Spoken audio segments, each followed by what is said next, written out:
जय शिवराय मित्रांनो सरकारच्या वतीनं मुख्यमंत्र्यांनी 30 जून 2026 पर्यंत कर्जमाफी करण्याचं आश्वासन दिलं। शेतकऱ्यांना आणखीनही त्याच्यावरती भरोसा नाही। मोठ्या प्रमाणात याच्यासाठी आंदोलन केलं गेलं। आजही विरोधी पक्षाच्या माध्यमातून असेल, शेतकऱ्यांच्या माध्यमातून असेल, शेतकरी संघटनांच्या माध्यमातून असेल, शेतकऱ्यांच्या कर्जमाफीसाठी आग्रह धरला जातोय। आता याच्यामध्ये 30 जून 2026 ची तारीख ही लांबची तारीख आहे। सरकार करेल की नाही करेल अशा अनेक सारे प्रश्न शेतकऱ्याच्या मनामध्ये आधीपासूनच घोळत आहेत। आणि हे सगळं सुरू असतानाच परत याच्यामध्ये आणखीन भर की काय म्हणून सत्ताधारी पक्षाच्या मंत्री महोदयाच्या माध्यमातूनच शेतकऱ्यांच्या कर्जमाफीवरती पुन्हा एकदा प्रश्न उपस्थित केलाय। यापूर्वी सुद्धा आपण पाहिलं होतं की वित्तमंत्र्यांनी याच्याबद्दल बोलणं केलं होतं, तेव्हा विषय कसा तरी मिटला आणि अखेर पुन्हा एकदा की शेतकऱ्यांनी कर्ज काढायची, सोसायट्या घ्यायच्या आणि पुन्हा कर्जमाफी मागायची असं एक जे वक्तव्य या ठिकाणी करण्यात आलं।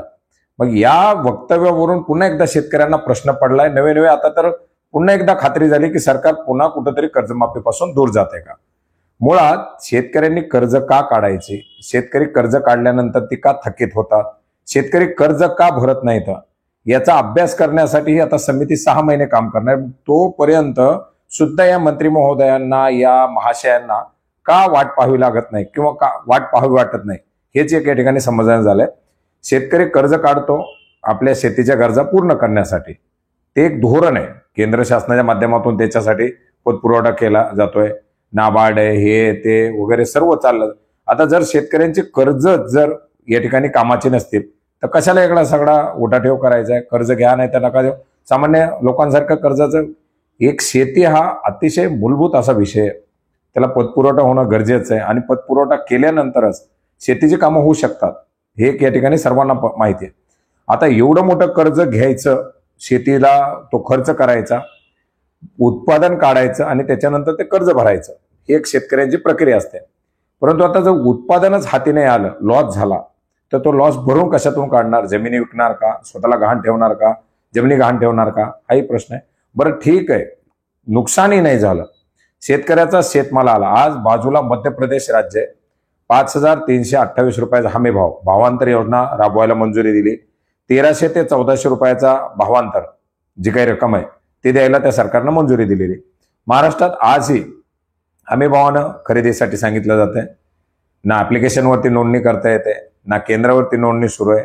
आता नोंदणी व्हायची, त्याच्यानंतर पुन्हा आर्द्रता, पुन्हा 12 भानगडी, बारदाना शॉर्टेज, हे ते करून ते पुन्हा उद्या खरेदी करणार। ती खरेदी कधी होणार, त्याचे पैसे कधी येणार? हा फक्त सोयाबीनचाच विषय नाही, कापूस आपण पाहतोय, मका, बाजरी, ज्वारी, कुठलंही पीक घ्या, कांदा, प्रत्येक वेळी या भावाच्या विषयामध्ये कुठं ना कुठं तरी सरकार हस्तक्षेप करतं आणि जिथं सरकारला हस्तक्षेप करायचे तिथं करत नाही। कांदा अक्षरशः 2-3 रुपये किलोने विकावा लागतो, ऊसाचा दर असेल, अशा अनेक सारे भावाचे प्रश्न येतात।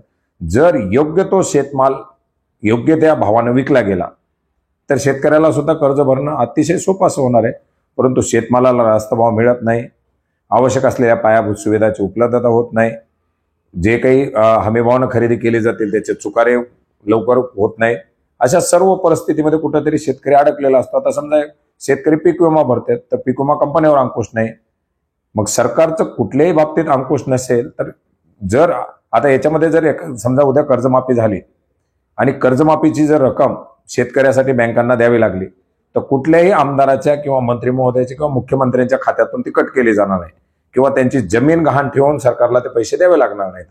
जे काही पैसे देतील ते सरकार देणार आहे। त्याच्यामुळे एवढा पुढचा विचार का केला जातो हेच या ठिकाणी समजेनासं झालेलं आहे। यावरती कुठंतरी आता शेतकऱ्यांनी 6 महिने वाट पाहण्याची एक तयारी सुरू केली होती आणि अशाच जर अशी वक्तव्य येत असतील तर ती वक्तव्य अतिशय निषेधार्ह येतं।